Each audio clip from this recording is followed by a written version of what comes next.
La mayoría de las personas en la actualidad tienen su propia idea, concepto y definición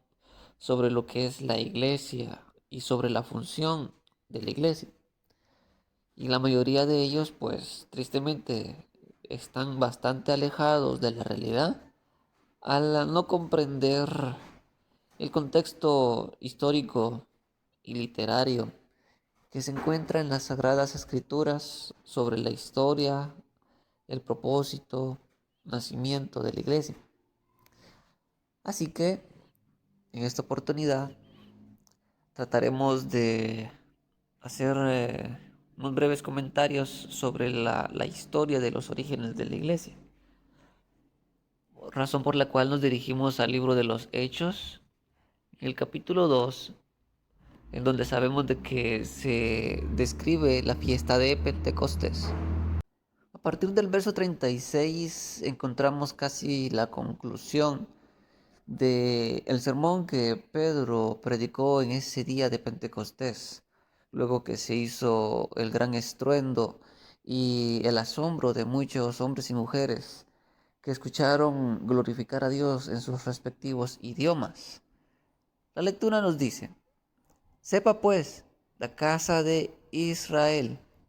que a este Jesús a quien vosotros crucificasteis, Dios le ha hecho Señor y Cristo.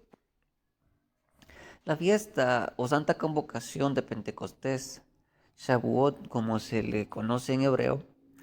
es la fiesta solemne por la cosecha de la primavera y verano. Una de las fiestas en que los judíos de todas las naciones peregrinaban a Jerusalén para dar gracias por los frutos de sus cosechas. En el día de Pentecostés del año que Jesús murió y resucitó, los judíos y prosélitos de diferentes naciones escucharon el Evangelio del reino de Cristo y miles de estos peregrinos creyeron en el mensaje de los apóstoles.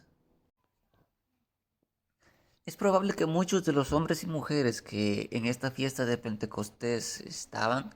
hayan estado también en el día de la crucifixión de Cristo Jesús, puesto tanto la Pascua como la fiesta de Pentecostés eran fiestas de peregrinación en donde de diferentes lugares de donde habitaban los judíos se congregaban en la capital, Jerusalén, para celebrar estas fiestas, sabiendo pues que los líderes religiosos de aquel entonces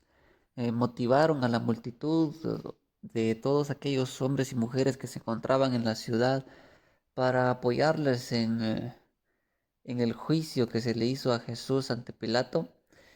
Había una gran multitud de gente que decía crucifícale, pero muchos probablemente no sabían toda la historia de Jesús y dejados llevar por la manipulación política religiosa de aquel entonces, pues aconteció esa historia que nosotros sabemos de la crucifixión de Cristo Jesús. Así que cuando en esta próxima fiesta los judíos y prosélitos escuchan a Pedro predicar diciendo que este mismo Jesús que fue crucificado, Dios le ha hecho Señor y Cristo, definitivamente iba a generar en ellos una reacción al darse cuenta de la realidad profética de lo que había acontecido en esas últimas semanas. Pues el verso 37 dice: al oír esto, se compungieron de corazón y dijeron a Pedro y a los otros apóstoles: varones hermanos, ¿qué haremos? Y Pedro les dijo: arrepentíos y bautícense cada uno de vosotros en el nombre de Jesús para perdón de los pecados y recibiréis el don del Espíritu Santo. Nuevamente encontramos la palabra arrepentíos, que era una palabra clave en el mensaje de Cristo Jesús cuando inició su ministerio. Ahora, el acto de bautismo era y es un testimonio público de arrepentimiento y del deseo de ser limpios de todo pecado. Ser bautizados en nombre de Jesús da testimonio de que se reconoce que Jesús es el Cristo o el Mesías que solo Él quita o perdona el pecado, y que Jesús es el profeta que Dios había prometido por medio de Moisés. En Deuteronomio 18, 15 hasta el 19 tenemos esta promesa, donde dice: Profeta de en medio de ti, de tus hermanos, como yo, te levantará el Señor tu Dios. A él oiréis, conforme a todo lo que pediste al Señor tu Dios en Horeb el día de la asamblea, diciendo: No vuelva yo a oír la voz del Señor mi Dios, no vea yo más este gran fuego, para que no muera. Y el Señor me dijo: Han hablado bien en lo que han dicho. Profeta les levantaré en medio de sus hermanos, como tú, y pondré mis palabras en su boca, y él les hablará todo lo que yo les mandare. Mas a cualquiera que no oyere mis palabras, que él hablare en mi nombre, yo le pediré cuenta.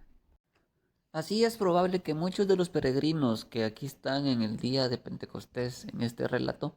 hayan estado también en el día de la Pascua, y dejados llevar por la manipulación de los líderes políticos religiosos, gritaron: crucifícale al que ellos en su momento pues no sabían que era el Mesías, sino tal vez solo pensaban era un blasfemo más que estaba haciendo revuelta. Así, gracias al sermón que Pedro predicó explicando el cumplimiento de los propósitos de Dios y de las profecías, ya estas personas peregrinas pudieron comprender que Jesús, que había muerto en esa cruz, en realidad era el Mesías y ese profeta que tanto estuvieron esperando. Pedro expuso en su mensaje que al recibir a Cristo Jesús como el Mesías, no solo tendrían el perdón de sus pecados, sino el don del Espíritu Santo. Recibir el don del Espíritu implica que el mismo propósito de predicar el Evangelio del reino de los cielos que Jesús predicó, lo tenemos todos los discípulos. Ahora, un dato importante. El día que Israel recibió las tablas de la ley en el monte Horeb o monte Sinaí, fue aproximadamente 50 días después de haber salido de Egipto, lo que se vendría siendo la equivalencia a la fecha en la que se celebra el día de Pentecostés. El verso 39 nos dice: Porque para vosotros es la promesa, y para vuestros hijos, y para todos los que están lejos, para cuantos el Señor nuestro Dios llamare. Así, por medio de estas palabras, Pedro deja claro de que el deseo de Dios es extender su reino en favor de toda la humanidad, sin hacer diferencia entre hombre o mujer, entre judío o griego, es decir, extranjero. Y continuamos en esta lectura. Y con otras muchas palabras testificaba y les exhortaba, diciendo: Sed salvos de esta perversa generación. Así que los que recibieron la palabra fueron bautizados, y se añadieron aquel día como 3,000 personas, y perseveraban en la doctrina de los apóstoles, en la comunión los unos con los otros, en el partimiento del pan y en las oraciones.